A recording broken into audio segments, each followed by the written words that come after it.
Hey guys. Hello, good afternoon. I'm so used to doing lives in the morning that I almost said good morning. We are going to be chatting about gut imbalance today. I'm going to be reading from my newest book, Keto for Women. I have Instagram right here. I got Facebook and YouTube up here, and I'm really excited to be hanging out with y'all. So if you're new around these parts, I'm going to be reading again from my book, Keto for Women. It comes out June 18th. You guys can pre-order by going to ketoforwomen.com. There's a bunch of pre-order information on that page, how to get a free weight loss sample, how to enter to win a bunch of stuff when you pre-order. And if we hit 3,000 pre-orders, we're just about there. I'm going to buy a $300 Starbucks gift card, take a screenshot of my card, and you guys can treat yourself to some coffee. So I really, really hope that we can get there. So if you have keto friends, lady friends that you eat keto with, or who you want to eat keto maybe alongside you, this makes a great gift. Awesome. It's an awesome summer read. Hello, real East Coast keto. Hey, guys. Again this time. Hey, good afternoon. Pre-ordered mine, says Lisa. Thank you, Lisa. Hi, Taylor. Amazing. So exciting. I'm so happy that we get to do these virtual book readings. I really enjoyed it, and the pre-ordering for Keto for Women is going so well, and you guys have been so supportive, and please continue on with your support. It means so much. I'm going to be going on an actual physical tour. We're just ironing out the details. I'll be leaving and going on tour from the end of August to the beginning of October. And I think that I'll be doing it this time. Join me, so it'll be a whole other layer of difference. And I'm going to miss you, babe. His face. I just saw a hello from Red Deer. That's right around my hood. Love Red Deer. I grew up in Cochrane, Alberta, and then we moved to Airdrie, Alberta. So I'm an Alberta girl. I get to go home soon in a couple of days. I'm so excited. Hey, Ashley. Hi, Alyssa. Hi, Kate. I already pre-ordered. So excited. Me too. So without further ado, let's talk about gut support on keto. Now, I'm going to try to read as much as I can from Keto for Women, and I'm going to try to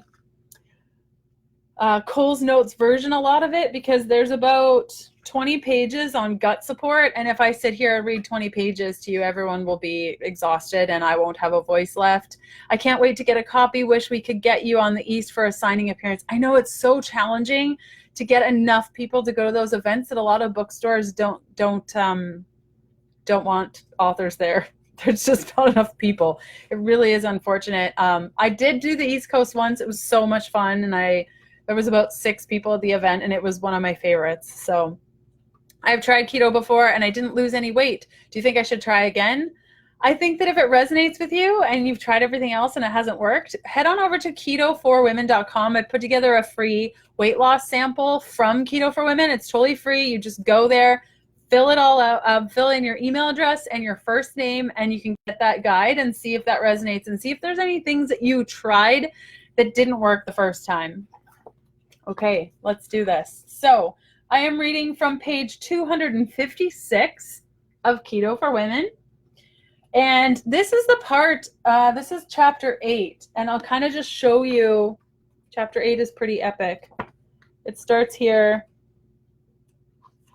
It's about this thick. Filled with adjustments that you can make to your keto protocol so that you can support your imbalances.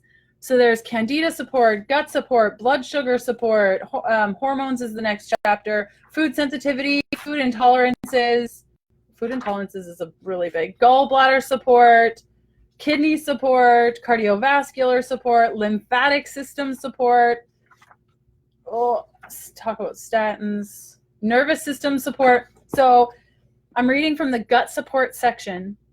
So this includes things not limited, I don't list everything that it includes, but this gives you an example.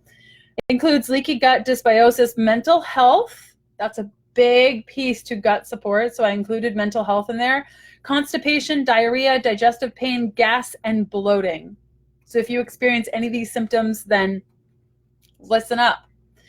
There are many theories about why digestive complaints, from diarrhea and constipation to bloating to stomach pain, have become so common these days. Potential culprits include a decrease in food quality, genetic modification of food, the use of chemicals like pesticides and herbicides in agriculture, and overuse of antibiotics. It's likely that the epidemic of digestive issues is the result of several factors, not just one. But food seems to be one of the biggest contributions to the problem. So in each of these sections, I explain how to test for it. So if you don't want to go off symptoms of like reading a book and being like, I have this, I include blood work that you can ask for, urine analysis sometimes, also saliva testing. But in this case, I recommend that you do an IgA and an IgG test. Also, you could try an H. pylori breath test or a SIBO breath test. And I go into what those are and why you should test for them or what symptoms to look for. If you're just joining us, hey everyone, I'm reading from my newest book, Keto for Women. It comes out June 18th. You guys can pre-order by going to ketoforwomen.com. Then on the next page, I give you the symptoms of imbalance of your gut. So kind of like what to look for. How do we know if this is actually a problem? Maybe you've got an upset stomach last week. Maybe your bowel movements have been irregular lately. Maybe this week's pimples started popping up for the first time since high school. It could be a random occurrence, but it could also be poor gut health. So you can see that I have like these little bits of acne this week right on my cheeks.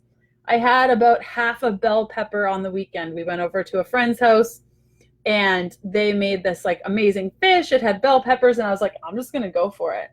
And my skin has all these bumps. So I know that bell peppers don't do well on my gut and it shows up on my face. So autoimmune disease could be a sign that you have a gut imbalance. Bloating, brain fog, constipation, diarrhea, emotional and mental changes such as depression, mood changes, or difficulty focusing. Food sensitivities or allergies, inflamed skin and related conditions, including acne, eczema, psoriasis. I have really bad psoriasis on my scalp when I eat too many grains and nuts, and even worse if I do it at the same time. Long-term gestational symptoms that are really hard to manage, adherence to a healthy diet and good stress management, stomach pain after eating, thyroid difficulties, and more. Okay, so I want to chat a little bit about, do I want to get into dysbiosis? No, I'm going to save that for another time. I'll give you a couple of facts that I really like, and they're in these like little images throughout the book to kind of give you something to look at and get excited because pictures are so great. The gut microbiome consists of approximately 1 trillion bacteria and yeast cells. There are approximately 3 pounds of friendly microbes present in your body. There are around 500 different species of bacteria in the colon alone. So that just tells you, like, I think a lot of us think that when we found the perfect eating style, we're just going to be there forever. But our gut really dictates how we respond to different eating styles. So what you need now is not what you're going to need next month or the week or the month after or years following. So I find that there are months where I am craving so much asparagus and I'm like all about the asparagus, and then I move to onions, and I really think that the gut plays a role in that. So I'm going to explain the microbiome. So this plays a role in breaking food down, creating vitamins. So it's really important that we keep our gut health in check because it actually helps us create our vitamins, keeping us safe from foreign invaders. So this has a lot to do with our immune system. If you're constantly getting sick, that could be a good sign that your immune health is suffering, or rather that your gut health is suffering. What your poop says about you. I know it's awkward to talk about poop, but surprisingly, bowel movements tell us a lot about our health status the health status of our bodies. In ancient China, imperial physicians would analyze the royal stool every day. They knew healthy poop was a sign of overall health. I doubt it would go over well today if we asked our doctors to look at our poop. In fact, I do know a doctor that looks at people's poops, and she's like all about it and really loves it. But we can still help ourselves by paying more attention to our bowel habits. Now, this might seem so, I don't know, ECS for you, but it's really, really important that you look at your poo. And that's why I get really, really angry when I go to a public washroom and those automatic toilets just like flush it down so fast. I'm like, wait, I didn't have a chance to look. So I want to explain what to look for And I explain it all in here. I'm going to go through. Here are some guidelines on what constitutes as a normal bowel habit, or normal bowel habits rather. Bowel movements should occur 1 to 3 times per day, and a stool should be a well-formed, long, soft log, light brown color. With a few exceptions, blueberries, for example, can make your stool darker, and beets can make it red. How many times have you eaten beets and then gone to the washroom and been like, oh my gosh, I'm dying? Me, that's happened multiple times. A stool should be fairly easy to pass, and you shouldn't need to bear down hard in order to eliminate. Food should not be recognizable in the stool, with a few exceptions, such as corn and whole flaxseed. There should be no blood or mucus in the stool. A sign, so if you have mucus in your stool, it's a really good sign that what you ate you're sensitive to. That's like a red flag, and it can take a little bit of time for mucus to show up. Usually, depending on how often you eliminate, usually about 24 to 48 hours. So if you're eliminating something, don't think that it's like the meal you just had. Think like, what happened 24 hours ago? What was I eating 24 hours ago that this could be? And that's why there's mucus in my stool. Pelleted stool, like rabbit poop, generally reflects dehydration, yeast overgrowth, lack of good bacteria, food sensitivities, or poor pancreatic function. So all that means is supplementing with pancreatic enzymes can be really helpful, or digestive enzymes. Mushy stool or diarrhea is generally related to parasites, lactose intolerance, food sensitivities, or an imbalanced gut microbiome. So let's take a little bit of time to talk about, and if you guys have questions throughout any of this, throughout any time that I'm talking, feel free to just post it and I will answer your question as we go. Janine says, I can't wait to get my copy pre-ordered, hoping I get to see you on tour. That would be so great. I can't wait. Why do people believe that meat rots in the gut for a week? Where did that myth come from? Okay, so different foods transit at different times or are digested either slower or faster, depending. So I know that fruit is digested pretty quickly, whereas meat, specifically pork, takes a little while longer. But the fact that meat rots in your gut, I have no idea. I'm probably guessing that an angry vegan made that up. And normally I wouldn't say that, but I was an angry vegan for many years, and I probably said that multiple times. So I think it's just like stay in your own lane, focus on what's important, and if you know it's a myth, then you know it's a myth, and let's move on. Okay, so let's talk about the connection between our gut and our brain, our gut and our immune, our gut and our weight, because a lot of us here, you know, like when I was studying nutrition back in 2007, we were going to go about the gut, and I'm like, this is boring. Nobody likes to hear about their poo. But the gut is connected to so many things.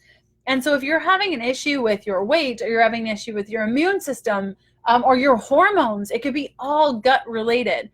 So if we're not eliminating properly or enough, it can throw off our estrogen. We can actually get super high estrogen levels because of that. A 20-year vegetarian here, and I just ordered my first steak last night. How was it? Wasn't it like the best thing? I'll never forget eating meat for the first time after being vegan.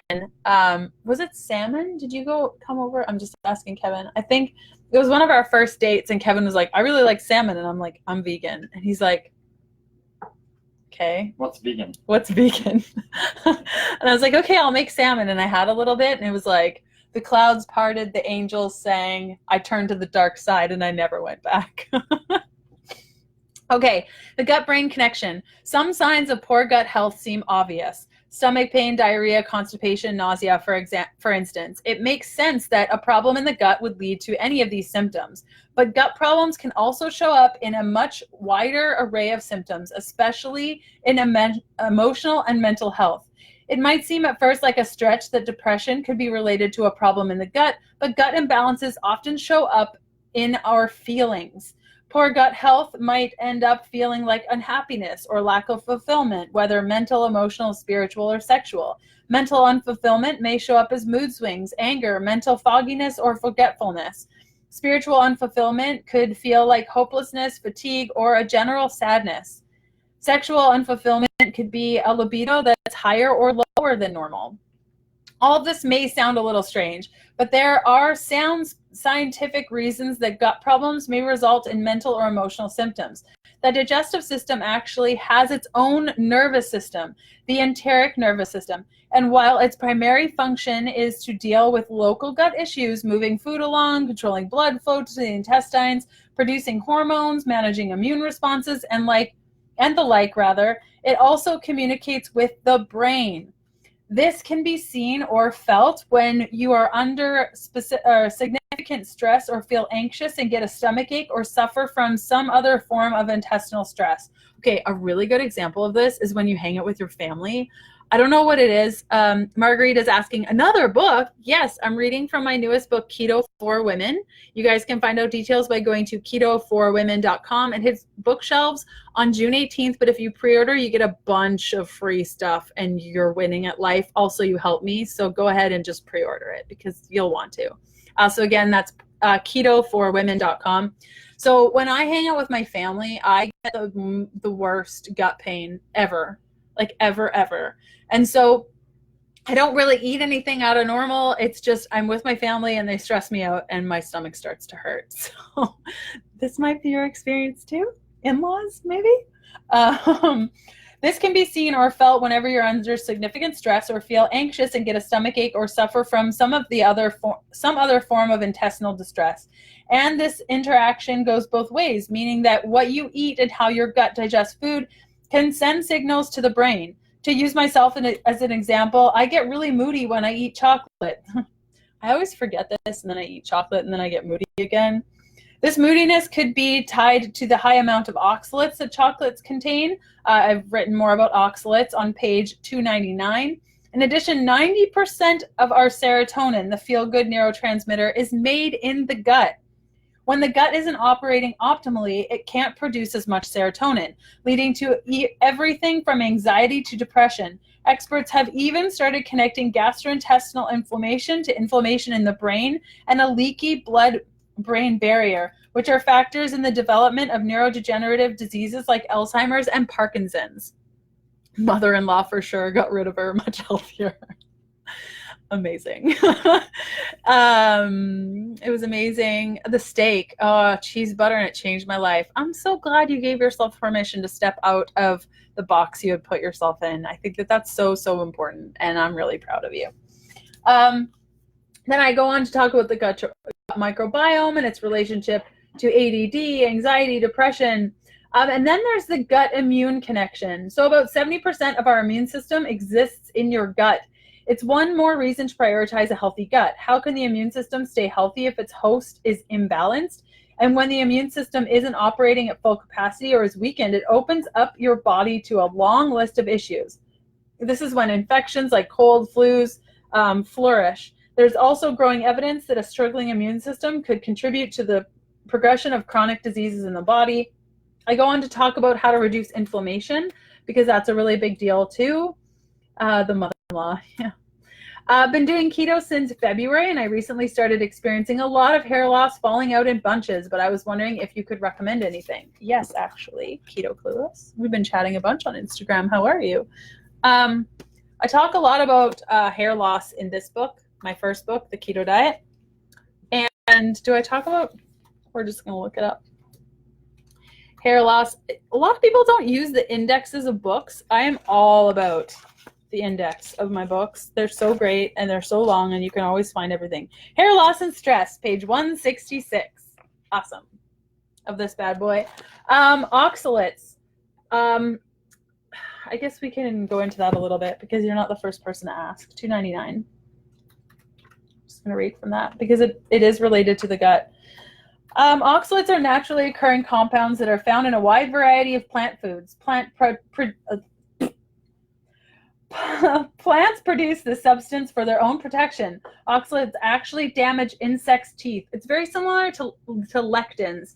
So in my case, I'm sensitive to oxalates. It's a genetic disposition that I have. And so it's really nothing you need to worry about too much unless you have like pain all the time. And then you can look at oxalates. And I just find the index is the original Google. Yeah, man. I just find that when I eat too many oxalates, I start to get like, I don't exactly know how to describe it other than like uterus pain, but it's not like contractional pain like when you have your period. It's like pokey pain. That's the only way I know how to describe it. If you like go to the doctor and you're like, I have pain and it's like pokey pain and I don't know if it's like my kidneys or my uterus or my ovaries, it's like in that area. You don't get pain on the back, on your back or anything. It's just like a pokey pain, almost like a urinary tract infection, but it's not that low down. That's a good sign that you're sensitive to oxalates. Okay, so we chatted a little bit about the gut-brain connection, the gut-immune connection. Let's talk about the gut-weight connection. Booty Tech, Bookworm, your first two books are waiting for me at home, and the third one will be on its way as soon as it's released. Thank you so much for pre-ordering. Guys, when you pre-order, it helps me momentously to make sure that our books get in as many stores as possible. The more people that pre-order, the more bookstores take us seriously, because it's like you reset every time you launch a book. They're like, who is this person? Prove to us that people want this book. So go ahead and pre-order Keto for Women. You lock in the best price. You're guaranteed a copy of the book. You get it mostly generally before everyone else. There's some instances where like Amazon doesn't send the book and it takes like 2 days, but I swear it's worth it. Plus you get a bunch of freebies. You guys can find out more by going to ketoforwomen.com. Pokey pain is like stabbing. If I eat a lot of oxalates, it's like stabbing. Yeah, like a lot. Where are you in the keto carnivore regarding how vegetables cause inflammation for peeps with autoimmune? I think that it can be a good elimination protocol to follow while you're getting things under control, but I don't think it's a long-term thing for most people. But let's get through the gut-weight connection. Leaky gut and other imbalances of the gut can disrupt the estrobolome. Fun word. You guys should say that out loud. Estrobolome. The gut bacteria that metabolizes estrogens. When estrobolome is imbalanced, it can lead to excess estrogen, otherwise known as estrogen dominance, which can cause weight gain as well as bloating, breast lumps, mood swings, headaches, hair loss, fatigue, or memory issues. The gut's role in mental and emotional health also connects it indirectly to weight gain. A few pages back, I talked about how the gut plays a major role in keeping us happy, how an unhealthy gut is associated with depression, and depression in turn is often accompanied by emotional eating and a lack of desire to exercise, both of which contribute to weight gain. So then we get into like, okay, I know I have a problem, Leanne. What the heck do I do about it? So I go through diet adjustments, specific foods that are going to be helpful for you. So there's like a little chart here. And if you guys have followed along in some of the lives I've done regarding Keto for Women, it's all those little logos that you look for throughout the book in order to set up your pyramid and your plate correctly, given the meal plans and outlines in the book.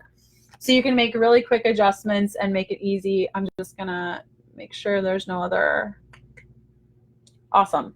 So things like bone broth, chicken thighs, oyster, chicory root, cucumbers, kale, leeks, lettuce, avocado oil, egg yolks, lard, non-dairy yogurt, tallow, cassava if you're doing carb ups, berries, apples, turmeric, kombucha, water, kefir. These are all ultra healing foods for your gut. And then additional adjustments are going to be things like soft cooking your foods, zinc-rich foods, nutrient-dense foods, quality rest, digestive enzymes, coconut oil, probiotic foods, fiber-rich foods, and I list like it just goes on. It's like pages of adjustments that you can make in order to support your health, or your gut rather. Vitamin D supplementation, removing cigarettes, alcohol, processed oils, what that means, how to switch over to the healthier oils, gut irritants, what gut irritants are and how to avoid them, constipation, rushed eating. And then there's a little section on the supportive supplement. Oh, I just hit myself in the nose. Supportive supplements. So I don't like to rely on too many supplements because I understand that they can be quite costly and they can get really overwhelming. So I've just put together a couple so that if you want to go the supplement route, there are some pieces there for you. Do you have a book launch team like on Facebook? If not, you should. I am on one of the Ruth pre-launch and helped get early reviews and spreading the word too. I have a group of awesome people that are going to support the book. And then if you guys get the book early, or when you do get the book, please review it. And I just trust that you will, because you're all awesome people. It's just Kevin and I running Healthful Pursuit. The Healthful Pursuit.